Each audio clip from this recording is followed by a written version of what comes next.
If his name brings fond memories of the lobster or the favorite, brace yourself. Kinds of Kindness is an entirely different beast, and it might just bite. Lanthimos continues to delight or torment audiences with his provocative experiments. And this time, he presents a 3-hour anthology where each segment competes for the title of Most Absurd Film of the Year. Buckle up or run for the hills. The first story is classic Lanthimos, the kind fans love. A man with a perpetually grim expression, Jesse Plemons, tries to break free from his tyrannical boss, Willem Dafoe, only to find himself spiraling into, well, total failure. This segment feels like the anguished cry of every office worker, but with Lanthimos' signature touch. Mundane meetings morph into surreal nightmares, and workplace drama turns into a savage parody of corporate culture. Plemons masterfully portrays his everyman, teetering between pathetic and sympathetic. Meanwhile, Dafoe is a grotesque delight, his villain so over the top that you're torn between laughter and pity. The absurdity lands well here, making this first act surprisingly coherent. But that's just the beginning. Part 2. Between Reality and a Coma. The film ups the ante on weirdness in the second story, where a cop's life unravels after his wife mysteriously disappears, only for her to inexplicably return. Or does she? Something's clearly off, and every scene feels like a slow-burn horror film unfolding in real time, without a script. This is where the movie starts losing its grip on the audience.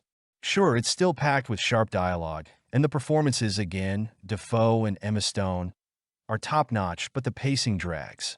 If you're the patient cinephile who enjoys slow-cooked storytelling, this might be your favorite part. If not, welcome to the When Will This End? phase. Part 3. Welcome to the cult. The final chapter is the ultimate endurance test. The plot revolves around a woman, played by Stone, who works for a cult, tasked with finding someone with a unique gift. It sounds like a recipe for a great psychological thriller, but in practice, it's a collection of bizarre dialogues, cryptic symbolism, and scenes that raise more questions than answers. Take, for instance, a moment where Stone's character discusses dogs on an island. A scene so prolonged you'll want to hand Lanthimos a stopwatch and ask, "Are you sure this is necessary?" It's as if he forgot his audience has a life outside the theater. What's this film about, anyway? Kinds of Kindness is ostensibly about control, or sacrifice, or perhaps how far we're willing to go for love, respect, or even just a semblance of meaning in this absurd existence. Each story explores themes of power, manipulation, and submission, from office tyranny to familial bonds and societal pressure. Lanthimos refuses to offer clear answers, and that ambiguity might be what frustrates viewers the most. On the other hand, you could interpret the film through a religious lens, with nods to the Father, Son, and Holy Spirit.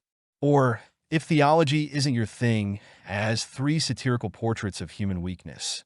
Whatever your feelings about Lanthimos, his visual prowess is undeniable. Robbie Ryan's cinematography is a minimalist yet stunning feast for the eyes. Clean lines, muted tones, and a restrained elegance that heightens the film's strangeness. Jerkskin Fendrix's ominous score, filled with haunting chorales, amplifies the tension. It's bone-chilling, though sometimes you'll wish for silence. The sets and costumes are equally meticulous, creating a world that's as hypnotic as it is unsettling. Emma Stone, Willem Dafoe, Jesse Plemons, and the rest of the ensemble deliver remarkable performances. Stone seems to have found her ideal collaborator in Lanthimos, while Plemons anchors the first story with a human touch, even in its most outlandish moments. And Dafoe, while he's reliably excellent, Kinds of Kindness isn't for everyone.